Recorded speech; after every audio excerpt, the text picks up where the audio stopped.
¿Qué registros históricos existen que contradicen todo lo que creemos saber y que nunca aparecen en los libros oficiales? ¿Qué documentos, archivados durante décadas, ponen en duda nuestra comprensión del pasado y sugieren que ciertos conocimientos fueron deliberadamente ignorados? Durante años, autoridades académicas y gobiernos han insistido en que estos archivos no significan nada. Pero algunos de ellos siguen ahí. Incompletos. Clasificados. Esperando ser revisados. Caso 1. El manuscrito Voynich. El 14 de noviembre de 1912, el anticuario Wilfrid Voynich adquirió un extraño manuscrito en una colección privada perteneciente a un antiguo colegio jesuita. A simple vista parecía un libro medieval más, encuadernado en pergamino, escrito con tinta vegetal y acompañado de ilustraciones botánicas y astronómicas. Las pruebas de carbono realizadas décadas después situaron su origen entre los años 1404 y 1438. El material era auténtico. El problema no era el soporte. Era el contenido.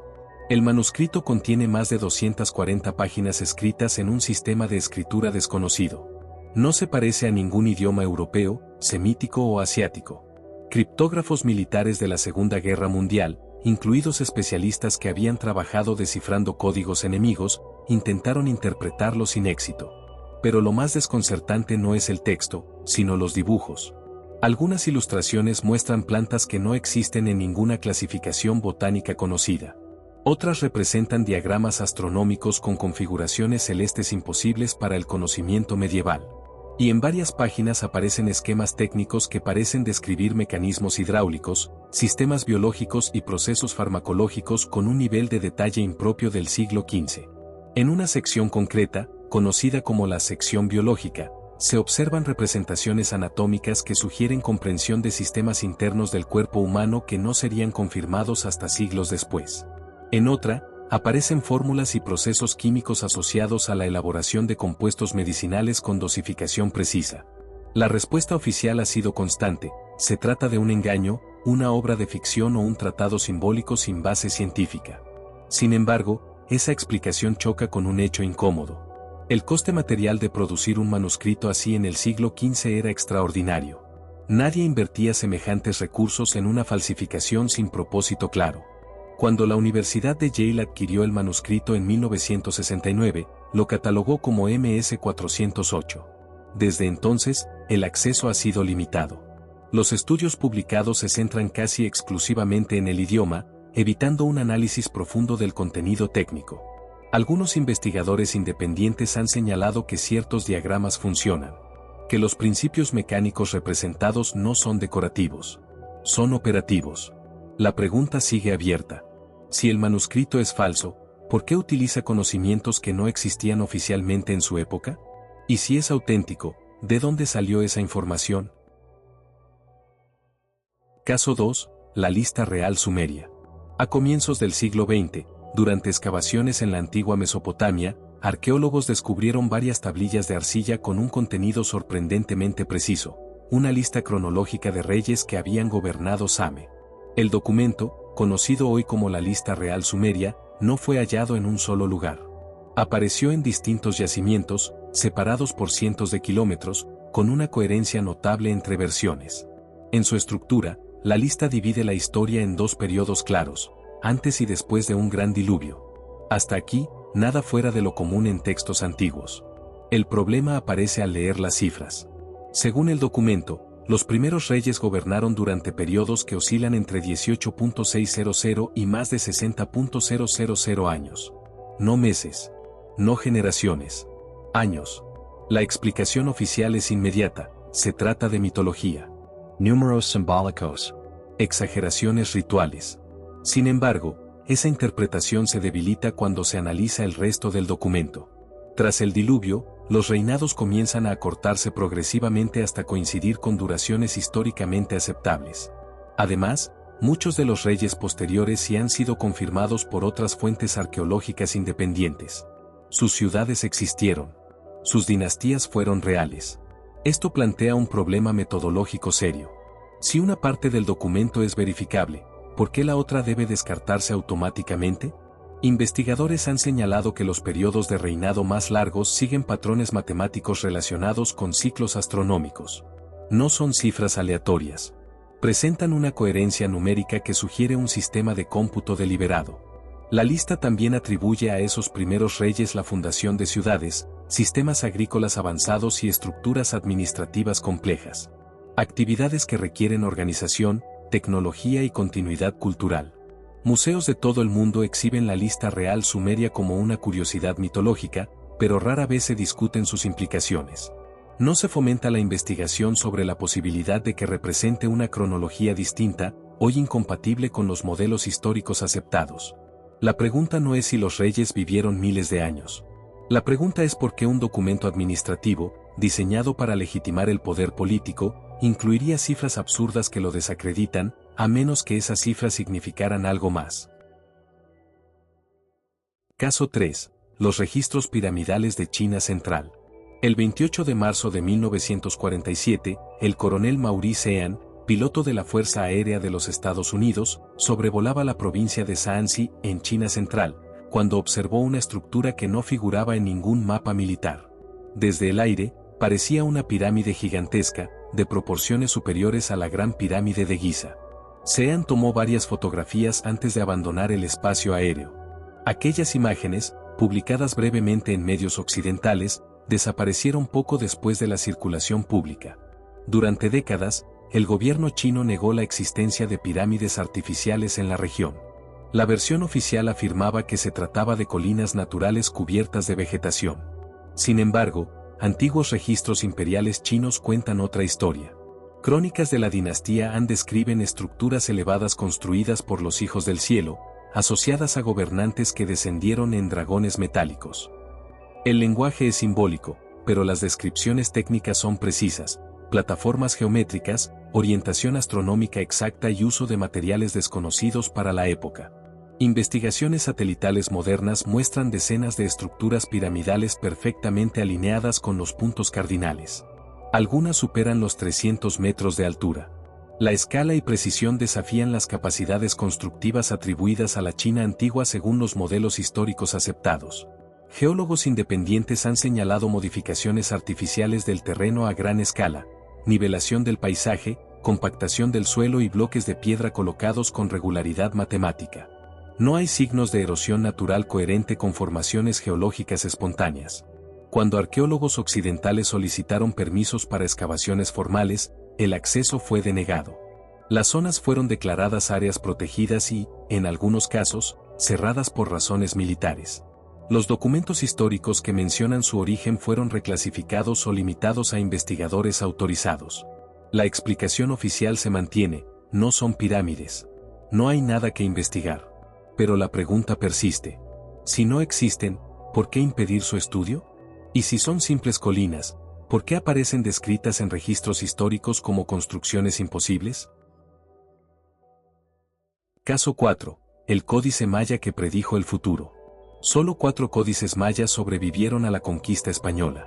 Miles fueron destruidos sistemáticamente por considerarse peligrosos para el orden religioso impuesto. Uno de esos 4, conocido como el Códice de Madrid, contiene información que sigue desconcertando a los investigadores. El códice fue escrito entre los siglos XII y XV. Sus páginas describen cálculos astronómicos de una precisión extraordinaria. No se trata de observaciones simples del cielo. Incluye predicciones exactas de eclipses solares y lunares, ciclos planetarios y alineaciones que se extienden miles de años hacia el futuro. Para lograr esa exactitud, se requiere comprensión avanzada de mecánica celeste, ciclos orbitales y correcciones matemáticas acumulativas. Conocimientos que, según la historia oficial, no deberían existir en Mesoamérica precolombina. El documento utiliza el concepto del cero, notación posicional y tablas matemáticas complejas. Pero hay más. Algunas páginas muestran diagramas que parecen describir dispositivos mecánicos destinados al cálculo astronómico. Sistemas de engranajes conceptuales que funcionan como computadoras analógicas. La explicación académica habitual es que se trata de genialidad cultural aislada. Un logro notable, pero limitado. Sin embargo, esa narrativa se debilita cuando se comparan los resultados del códice con cálculos modernos, coinciden con una exactitud inquietante. Además, el códice incluye referencias a navegación oceánica guiada por cuerpos celestes. Describe rutas marítimas y técnicas de posicionamiento que permitirían travesías de larga distancia, algo que contradice la idea de civilizaciones aisladas. El acceso al Códice de Madrid está estrictamente controlado. Las reproducciones públicas omiten secciones completas. Investigaciones centradas en la ingeniería implícita de los diagramas han sido rechazadas por revistas académicas por falta de contexto histórico. La pregunta no es si los mayas observaban el cielo. La pregunta es qué más sabían, y por qué ese conocimiento quedó reducido a 4 libros mutilados. Caso 5. Los archivos incautados de Nikola Tesla. El 8 de enero de 1943, Nikola Tesla murió solo en una habitación del Hotel New Yorker. A las pocas horas, agentes del gobierno estadounidense sellaron el lugar y confiscaron todos sus documentos personales. El responsable fue la Oficina de Propiedad Extranjera, una agencia con autoridad para clasificar materiales considerados sensibles para la seguridad nacional.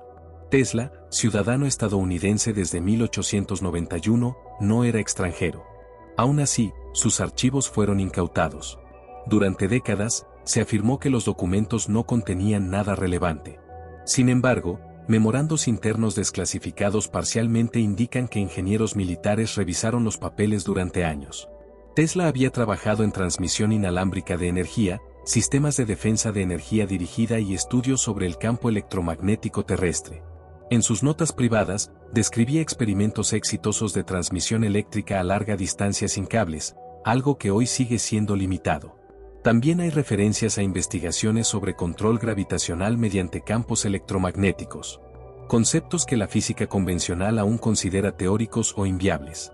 Algunas anotaciones incluyen diagramas, fórmulas y resultados experimentales. Lo más controvertido aparece en correspondencia personal donde Tesla menciona señales inteligentes captadas durante experimentos de radio. No las presenta como fantasía, sino como anomalías técnicas repetidas. Las solicitudes FOIA presentadas desde los años 70 han obtenido respuestas fragmentadas. Partes significativas de los archivos siguen clasificadas. Otras fueron devueltas a la familia con páginas faltantes.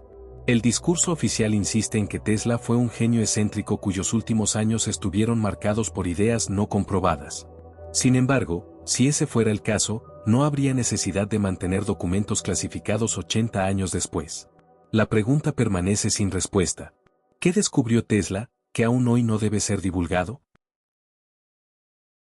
Caso 6. Los textos ocultos de los manuscritos del Mar Muerto. Entre 1947 y 1956, en las cuevas de Qumrán, cerca del Mar Muerto, fueron descubiertos cientos de manuscritos antiguos. El hallazgo fue considerado uno de los más importantes del siglo XX para la historia bíblica y del judaísmo antiguo. Sin embargo, no todos los textos recibieron el mismo tratamiento. Mientras una parte fue traducida y publicada con relativa rapidez, otros fragmentos permanecieron inaccesibles durante décadas. Algunos no fueron estudiados hasta los años 90. Otros, según investigadores, siguen sin publicarse de forma íntegra. Entre los documentos más controvertidos se encuentra el llamado rollo de cobre. A diferencia del resto, no está escrito en pergamino ni papiro, sino grabado sobre láminas metálicas. Su contenido no es religioso, sino técnico y descriptivo. El texto detalla localizaciones precisas, cantidades exactas de materiales y referencias a técnicas metalúrgicas avanzadas. Describe procesos de refinado y fabricación que, según la cronología oficial, no deberían existir en comunidades del siglo I. Otros manuscritos incluyen calendarios astronómicos de extrema precisión, con cálculos de ciclos solares y lunares que superan la complejidad de otros textos antiguos conocidos. Los valores no son simbólicos, son matemáticamente consistentes. Algunos fragmentos describen a los llamados vigilantes, figuras que transmiten conocimiento especializado a comunidades humanas. Más allá del lenguaje simbólico, lo relevante es el tipo de información atribuida, mediciones, proporciones, normas técnicas. Durante décadas, el control editorial de los manuscritos estuvo en manos de un grupo reducido de académicos, bajo supervisión institucional. Investigadores externos denunciaron retrasos deliberados, acceso restringido y traducciones parciales. Cuando finalmente se permitió un mayor acceso, muchas secciones aparecieron fragmentadas, incompletas o reinterpretadas bajo marcos teológicos que minimizaban su contenido técnico. La explicación oficial sostiene que no hay nada extraordinario en esos textos. que son variaciones religiosas sin valor científico. Pero entonces surge una pregunta incómoda. Si no contienen nada relevante, ¿por qué se ocultaron durante tanto tiempo? ¿Y por qué algunos fragmentos siguen sin ser accesibles hoy? Caso 7. El Diario Antártico del Almirante Richard E. Byrd. El 19 de febrero de 1947 comenzó la Operación Igjump, una de las mayores expediciones militares jamás realizadas en la Antártida. Estaba liderada por el almirante Richard Evelyn Byrd, un explorador condecorado y altamente respetado por el gobierno de los Estados Unidos. Oficialmente, la misión tenía objetivos logísticos y científicos. Extraoficialmente, su escala y recursos levantaron preguntas desde el inicio. Más de 4.000 hombres, portaaviones, submarinos y aeronaves especializadas. La operación estaba prevista para 6 meses. Fue cancelada abruptamente tras solo 8 semanas. Los informes oficiales hablan de dificultades climáticas y accidentes. Sin embargo, entrevistas posteriores de Byrd con medios sudamericanos contienen declaraciones inquietantes. En una de ellas, publicada el 5 de marzo de 1947, el almirante afirmó que Estados Unidos debía prepararse para amenazas provenientes de los polos, capaces de desplazarse de polo a velocidades increíbles. Años después, comenzó a circular la referencia a un supuesto diario personal de Byrd. En él, se describen vuelos sobre zonas libres de hielo, observaciones de terrenos verdes y encuentros con tecnologías desconocidas. El documento detalla coordenadas específicas, lecturas de temperatura incompatibles con el entorno antártico y descripciones de aeronaves sin sistemas de propulsión visibles. Las autoridades negaron la autenticidad del diario. Sin embargo, partes de sus entradas coinciden con datos verificables, fechas, trayectorias de vuelo y configuraciones de la misión. Además, tras la Operación Igjump, se establecieron tratados internacionales que restringen severamente la exploración independiente del continente antártico. Amplias zonas quedaron fuera del alcance civil. Investigadores han señalado que estudios de radar de penetración de hielo han detectado formaciones subglaciales extensas. Aunque oficialmente se describen como fenómenos geológicos, los datos completos no son de acceso público. El relato oficial sostiene que no hay nada más que hielo, roca y ciencia climática. Pero si eso es cierto, resulta difícil explicar. La censura de declaraciones, la cancelación prematura de la misión, y el hermetismo que aún rodea grandes áreas del continente. La pregunta ya no es si el diario es auténtico. La pregunta es qué ocurrió realmente durante aquellas 8 semanas de 1947. Caso 8. Los registros astronómicos heredados del Imperio Inca. Cuando los cronistas españoles comenzaron a documentar el Imperio Inca en el siglo XVI, se encontraron con algo que no supieron interpretar del todo, un sistema astronómico que no parecía haber sido desarrollado de forma gradual, sino heredado. Pedro Cieza de León y otros cronistas oficiales describen registros estelares, calendarios y métodos de observación que superaban las necesidades agrícolas inmediatas. Los incas no solo seguían el sol. Registraban ciclos largos, alineaciones planetarias y eventos celestes que se repetían en escalas de tiempo extraordinarias. Algunos quipus, sistemas de cuerdas y nudos tradicionalmente interpretados como registros contables, han sido reevaluados en décadas recientes. Análisis matemáticos sugieren que ciertos patrones codifican información astronómica compleja, ciclos lunares, periodos sinódicos y correlaciones estelares. Las crónicas también mencionan instrumentos cilíndricos utilizados para leer el cielo. No se describen como simples marcadores, sino como dispositivos de cálculo. Aparatos capaces de predecir eclipses y solsticios con una precisión que exige conocimiento acumulado durante siglos, incluso milenios. Lo más desconcertante aparece cuando los cronistas recogen testimonios directos de sacerdotes incas. Según estos relatos, ese conocimiento no había sido desarrollado por ellos, sino recibido de civilizaciones anteriores, destruidas por grandes catástrofes. Las fechas asociadas a esos ciclos astronómicos no encajan en la cronología aceptada de América precolombina. Algunos cálculos se extienden decenas de miles de años hacia el pasado y el futuro, algo innecesario para una cultura supuestamente aislada y reciente. La respuesta oficial ha sido minimizar estas referencias, calificándolas de exageraciones coloniales o malas interpretaciones culturales. Sin embargo, ciertos alineamientos arquitectónicos incas, como los de Cusco y Machu Picchu, siguen demostrando una precisión astronómica difícil de atribuir al azar. Además, La destrucción sistemática de bibliotecas incas por parte de los conquistadores eliminó la mayor parte de los registros originales. Lo que conocemos proviene de fragmentos, relatos indirectos y reconstrucciones parciales. Si los incas no desarrollaron ese conocimiento, y si lo heredaron de otros, ¿quiénes fueron esos otros, y cuándo existieron realmente? Caso 9. Los documentos atlantes en los templos egipcios. A finales del siglo XIX, durante excavaciones en varios templos egipcios, arqueólogos europeos documentaron inscripciones que no encajaban con la narrativa habitual del antiguo Egipto. Entre jeroglíficos religiosos y registros dinásticos aparecían referencias a una civilización anterior, descrita como tecnológicamente avanzada y desaparecida en una catástrofe global. Estos textos no hablaban en términos mitológicos. Incluían coordenadas geográficas, rutas marítimas, intercambios comerciales y descripciones técnicas. La civilización era llamada de distintas formas, pero el patrón era constante. Platón la mencionó siglos antes bajo un nombre que todos conocemos, Atlántida. Los registros egipcios describen contactos diplomáticos y comerciales con ese territorio.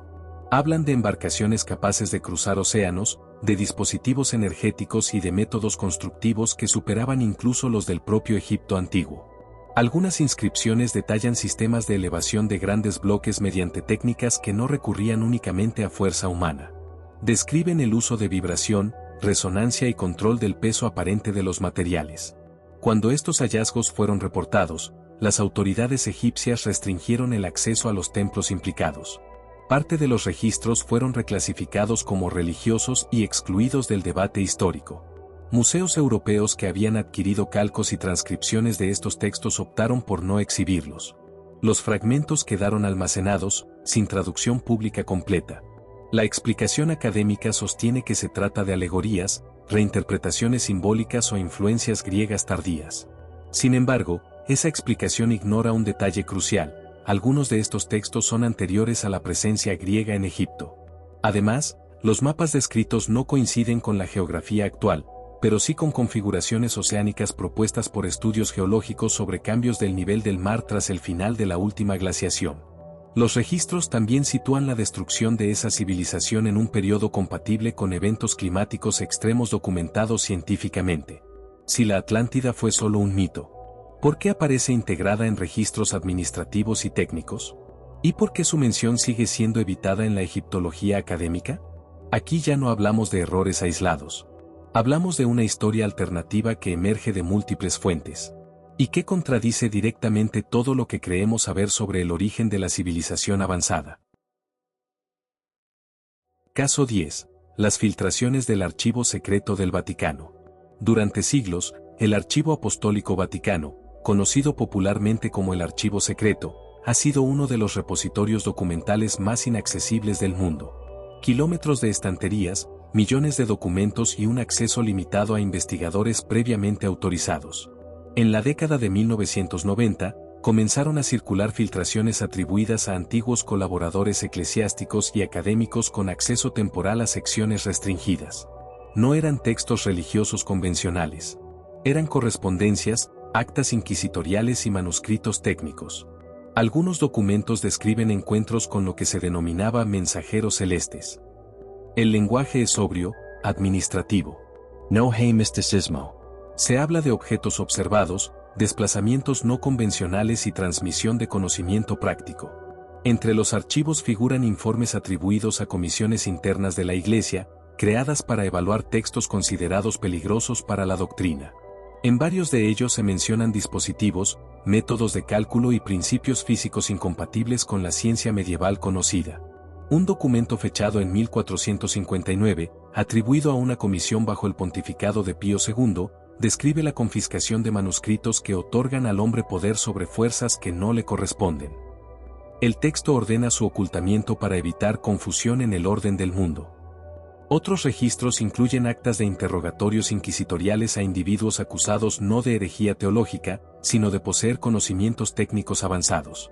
Se mencionan mapas imposibles, cálculos astronómicos precisos y referencias a ciclos históricos no reconocidos por la cronología oficial.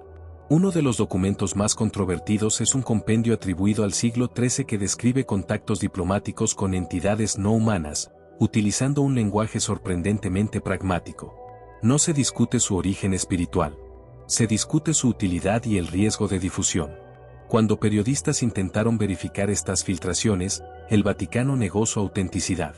Sin embargo, nunca permitió el acceso a los documentos originales para su refutación independiente. Investigadores que insistieron en la verificación denunciaron presiones académicas, retirada de apoyos institucionales y descrédito profesional. Ninguno pudo demostrar que los documentos fueran falsificaciones modernas. Lo relevante no es la literalidad de cada texto. Lo relevante es el patrón. Estos documentos no contradicen solo la historia religiosa. Contradicen la historia humana. Sugieren que ciertos conocimientos han sido recurrentemente descubiertos y sistemáticamente ocultados. El archivo sigue ahí. Cerrado. Clasificado. Y la pregunta ya no es qué contienen esos documentos. La pregunta es por qué, después de siglos, todavía no podemos verlos. A lo largo de este recorrido, hemos observado un patrón que se repite con inquietante consistencia. Manuscritos auténticos cuyo contenido se minimiza. Registros administrativos tratados como mitología. Archivos clasificados durante décadas sin una justificación clara. La pregunta ya no es si estos documentos existieron. Existen. Están catalogados, fechados y, en muchos casos, autenticados.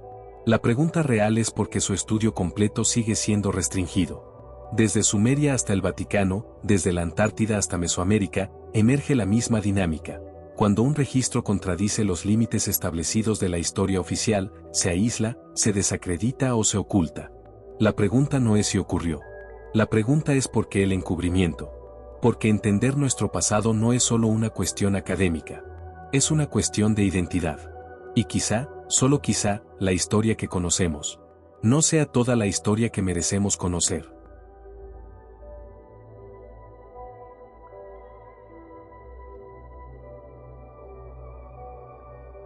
Este canal existe para examinar preguntas como estas con calma y rigor. Si ese enfoque le interesa, puede suscribirse.